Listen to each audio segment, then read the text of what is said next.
Well, we're in the off-season outlook series again, and we're up to the LA Kings, which means Florida tomorrow, and then Edmonton after that, and then Detroit and Dallas, and we're getting up to the end of that playlist. So, as we are over the halfway mark now, the LA Kings are a really fun team to look at. They really kind of are all of a sudden. What a remarkable turnaround, and it really is. It shows how well they've made the transition, and also how well they've been drafting. Because rookie watch, it looks like a he was a king playlist, or he was a king list rather than the rookies. There's so many guys who could push for a job. It should be really fun next training camp. So their UFA list, not that large. Trevor Lewis, Ben Hutton, Joakim Ryan, if they want to stick around, they very likely can. And the team's only got $60.8 million spent next year, according to Cap Friendly. So that's not too bad. Considering some of the contracts they've got, that's not too bad. Now, it's going to rely a lot on the young kids, though. So I do wonder how many of the veteran players that are on the big contracts, as these kids start to get to the point where they're going to want to get paid, what happens with some of these guys who are currently making a lot of money. I'm talking about guys like Kopitar and to some extent, Jonathan Quick, although I think any idea of moving Quick disappeared when they moved Campbell. And what about that Doughty contract, right? It's a lot of money for a long time. And it's a matter of how long will that contract, does he stay his whole career as a King? We'll see. So, the RFA list is Prohorkin, Wagner, and Walker. Walker's got arbitration rates. Sean Walker had a very, very, very good season. So, this is the best time to have that good season is when you're coming into a brand new contract. It's a bad time to have a poor season going into a new contract.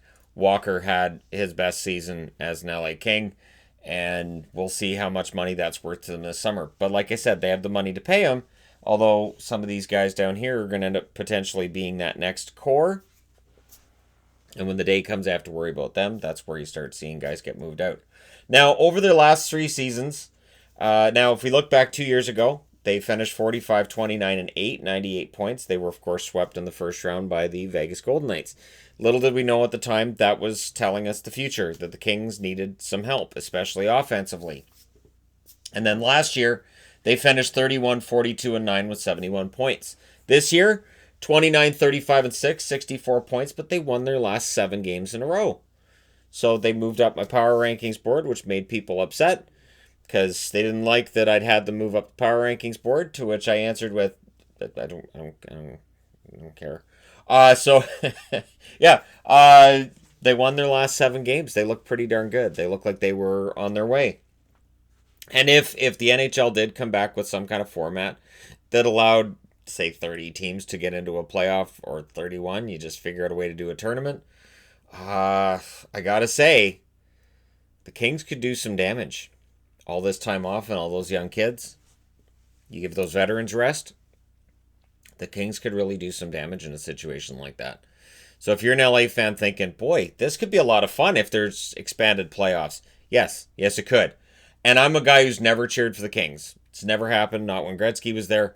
When Dion was there on some level, yes, they had the underdog moniker that definitely helps. But I haven't cheered for them in a long time, and here we are. I'm genuinely interested to see how the Kings do this year. So, when we get into best contract, I went with Cal Peterson for 2 reasons. One, he's under contract for $858,000 until 2022, and he's likely their starter. And 2, it allows them not to have to worry about getting rid of Jonathan Quick. Jonathan Quick, absolutely that contract's fine, because Peterson is under contract for 2 more years at $858,000. That means their goaltending combined is what, $6 million cap hit? That's not a big deal. And so they don't have to trade Jonathan Quick. The idea was, if they were going to keep Jack Campbell, Peterson's coming up, they'd have to trade Quick. They traded Campbell instead. Problem solved. Worst contract, I went with Carter. Because, and I know people are going to say, but Carter, 17 goals this year. No, I still think at $5.27 million for 2 more years, it's still not a great contract. But I can't put the Quick contract there now because of the Peterson contract. So I can't say Peterson's contract's the best, and Quick's is the worst, because that Peterson's contract kind of offsets the Quick contract a little bit. And I thought about putting Brown up there, but honestly, Brown's a pretty good leader for the team. He had a decent enough season this year. The offense isn't what it was, but I couldn't see that Brown is a worse contract at this stage. So yeah, I went with Carter. But honestly, they don't have a lot of bad contracts on this team. Things look a lot better right now than they did a year ago. We'll put it that way. Now, the most interesting thing about the Kings isn't just the cap space. Isn't just that this team was on a 7-game winning streak. Isn't just that this team looks like they've turned it around really, really quickly. And they and the Rangers are being used as examples of, hey, if you want to rebuild, don't do the full teardown, do the retool. This is a very, very interesting dynamic going on with the Kings and them getting back into the hunt. Now, Tobias Bjornfot, he... of course, I knew I was going to get something wrong, so I'll just go ahead and change that out. Tobias Bjornfot, he had a decent enough debut with the Kings. Didn't stick around long enough to burn out his rookie status for next year. I'd imagine he makes it next year. Gabe Vilardi looked excellent. Gabe Vilardi looked really, really good. And if people are saying he's probably going to cheer for the Kings because of Vilardi, no, I wouldn't do that. I've been cheering for Vilardi because he's been injured so long and it was heart-wrenching to see this kid that can't get on the ice. He couldn't skate, and there were real concerns about whether or not he'd even get to be on the ice ever again. That maybe this was just permanent and his career would never happen. So the fact that he got on the ice, he played well for the Kings, he fit in right away, and he just seemed to change the dynamic. Those last 7 wins, some of that's Vilardi. Not all of it, obviously, but some of that is Vilardi and what he brought to the lineup and that depth that was suddenly there offensively. Jared Anderson-Dolan, I would think he gets a shot at a roster spot out of camp. He's been there long enough. The 2020 first-round pick is the great wild card. If these guys win the draft lottery and draft Lafreniere, you have Lafreniere playing in Vilardi, and right? This team suddenly gets a lot better very, very quickly. So for the Kings... that 2020 first-round pick should be a player that pushes for a roster spot, considering how strong this draft is supposed to be. Worst-case scenario is what? They draft Marco Rossi? Is that the worst-case scenario? That's not too bad. That's pretty good. And we'll see what happens with the LA Kings. You've got to think that they're still going to end up with a pretty high draft pick overall. Alex Turcotte has signed for next year. He's going to likely win a spot right out of camp. You have Turcotte, you have Vilardi, you have maybe Lafreniere. See what I'm talking about? Like the Kings all of a sudden would have a really exciting young nucleus. And because they didn't sell, as they didn't strip the whole thing down, they still have the veterans to lead those players through. So you look at what Ottawa did, the full-on teardown and all the prospects they picked up. And now the concern with Ottawa would be, okay, so now you need the veterans to shield these guys and to get them through. And the Kings seem to have that. So Kings are in pretty good shape. Akil Thomas could very well push for a job as well this fall. Rasmus Kupari. Now, Kupari did not have a tremendous first year in North America, but he's not the only one. And sometimes it takes a guy a little while longer to get used to North American professional hockey. So I'll just say, yeah, it was a poor first go around. I think he had 6 goals, 8 points in 30-some games for Ontario. The potential's still there. Sean Durzi, who of course was part of that trade out of Toronto. I don't have Grundstrom on here because he is actually not a rookie next year. I'm pretty sure he's lost his rookie status next year. So both players out of Toronto. Durzi, if he ends up being a top 6 defenseman, that stings a little bit. I know Muzzin's been great for Toronto, but you don't want to be giving up a younger defenseman who could potentially be that NHL level defenseman to get a defenseman now that's going to cost you a lot more money under the cap. See, this is where the issue is. Kale Clegg is next year the year where he gets a full-time job with the Kings. They just signed Cole Holtz over the weekend, and he's 21 years of age, so you have to think he'll push for a job. Now, Matt Villalta is an interesting one in that he's 20 years of age.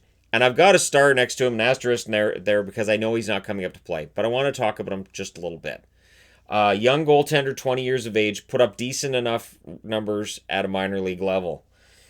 This could potentially be your next Cal Peterson, the next goaltender waiting in the minors to come up.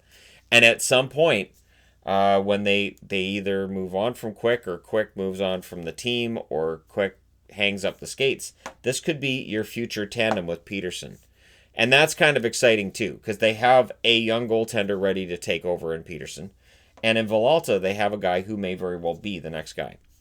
So it is an exciting time for the Kings, because when you look at that list of players who could push for jobs, you've got forwards, defensemen. You have forwards, defensemen, and you have a goaltender who on the horizon at some point is going to push for a job as well. There isn't really an organizational spot that you can look at and say, well, they need to get somebody here. When they draft, wherever they draft, best player available. It doesn't matter what position they play, because they have players coming up in almost every position. This is quite the job of a turnaround by the LA Kings. And if this team goes back to the playoffs next year, if this team has some kind of a run this year with something that happens to make hockey happen, if this team goes on a run next year, your general manager of the year will be the manager of the LA Kings. Rob Blake has an excellent chance at GM of the year next year. If this team gets back into the playoffs, I do think of the California teams, this is the one I'm most excited about. I think the Ducks are going to get better as well. I think the Sharks underachieved this year. I don't think they get back to the playoffs next year, but I think some kind of an in-between is likely, where they're better. They're not that bad, but they're probably not good enough to get into the playoffs. And it could be the Kings that end up holding them out.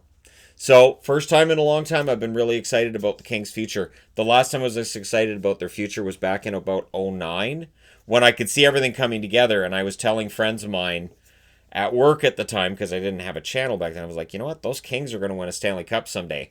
And I'd be going, Kings? What are you talking about? They haven't even gotten they're barely even a playoff team. Like, those Kings are going to make the playoffs and win a Stanley Cup someday, because of the excitement that I had about that young roster, even though I wasn't cheering for the team.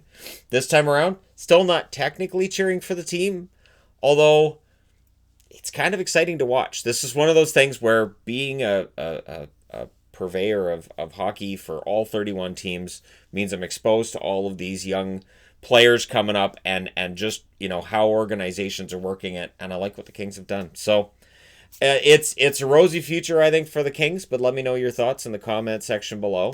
Do they get back into it next year? That 7-game winning streak, was it just an illusion because they were out of the playoffs, there was no pressure on them? Or does it tell you that they're going to be more competitive next season? Let me know your thoughts. Do hit like and subscribe if you're browsing your way through. You just happened upon this video. And hey, thank you guys so much for watching, for all your support. It means a lot. Remember, stay home where you can. Stay safe as much as possible.